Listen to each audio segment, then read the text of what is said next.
Hello everyone, I'm back with another book review. In this video, I'm going to review this book, Funny Side Up. As I posted one short also related to it, that in May month, Ruskin Bond's birthday is celebrated, and he is my one of the favorite authors of all time, and he just never disappoints me. And whenever I'm feeling low and uh, sad, he always brings a smile on my face. So that's why in this month I read his book, that is Funny Side Up. It is a collection of short stories only, as is same with the Ruskin Bond's other books as well. But the interesting thing about this book is that it's a memoir. It's not like these are fictional stories. These are actually real life incidences that Ruskin Bond, the author himself, has witnessed in his life. Obviously, there could be some thinking of imagination to make it more fun and more engaging. But the people, the characters, the incidences that are introduced in this book are quite funny and quite realistic. And actually, these are real life incidences and experiences of author himself. So it has 26 stories and some pages of introduction as well. So it is a very short book. It barely is of 153 pages long. I don't think you can see that. And as far as the price is concerned, it's priced at rupees 140. And if you are buying it from thrift market, you might get it in 50 also, 50 rupee or 100 bucks would suffice it. So it is a very good book if you are a beginner, you want to buy some cheap book, and that would keep you engaged throughout the month because it has 26 stories. So if you read one story each day, then also you will develop a reading habit for a month. Yeah.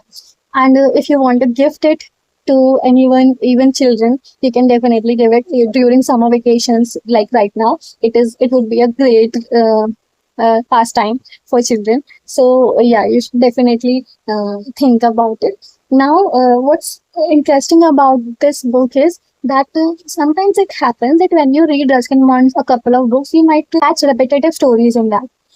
So you might get bored at times that there's nothing new or something, but I promise you, this book contains all fresh stories, all new stories. Even some characters were such which I had been introduced in earlier books as well, like Uncle Ken and Ori the banker. So I had been introduced with these characters in the previous books of Ruskin Bond already. So I was a bit skeptical that I might get bored reading these stories again, but no. The characters were same, but the anecdote were different. So obviously, Rustin Bond has a flair of writing. He can just make any character entertaining and interesting and not boring at all. So there are some quite lovely quotations as well, which I would like to read for you. Like, for example, mm, this one is funny. Let me just read. It is like some reader is talking to Rustin Bond itself. So, an elderly reader once remarked, "How do you manage to write so much about nothing?" To which I could only reply, "Well, it's better than writing nothing about everything." Yes. And there are some beautiful illustrations as well. So, children would love it. And it's not for children only. I mean, adults can also read it. As I said, when I was feeling very low, and I just read it, and my mood just uplifted instantly. And each story left me with a smile, and sometimes incidences of laughter as well.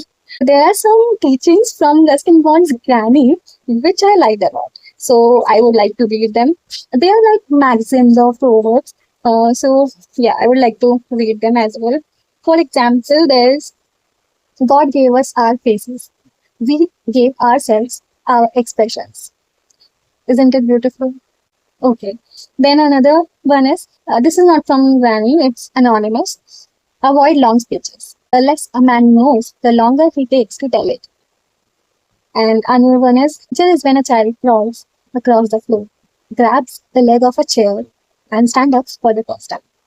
And one of the and another beautiful illustrations. So this is my review. And one more factor which I would like to point out is that while we read these stories, we not only get entertained, amused, and feel lighthearted, we learn some lessons as well. I don't know right now what is the scenario in schools, but earlier days in my childhood, I used to read many moral stories. Those stories provided me with a very strong foundations as far as my morals and principles are concerned. I don't know how much they are benefiting me in my practical life and practical world, but still, these lessons, these morals, these humane qualities develop through literature, and we should inculcate reading literature in our day-to-day life, just like brushing our teeth. So please, I would like to urge you to get your children into reading because they would like books never leave you alone. They will just stay with you as long as you would like to stay with them. So yes, and as I said, there are many stories which provided life lessons, aroused in me some feelings of love, kindness, companionship, brotherhood as well, or you can say sisterhood, whatever. So these stories give you human experiences, human feelings. I think children should all have a healthy and friendly relation with books, which would not burden them like school syllabus. So this is my recommendation. It is a very casual read and casual recommendation as well, and casual review. That's why. So there's nothing like complex plot or theme or anything. So I can tell these things only. If you like my review, please like this video. Please subscribe to my channel, and this is a very new channel which I'm trying to develop with time, and trying to boost my own confidence as well. Thank you very much. Happy reading. Bye bye.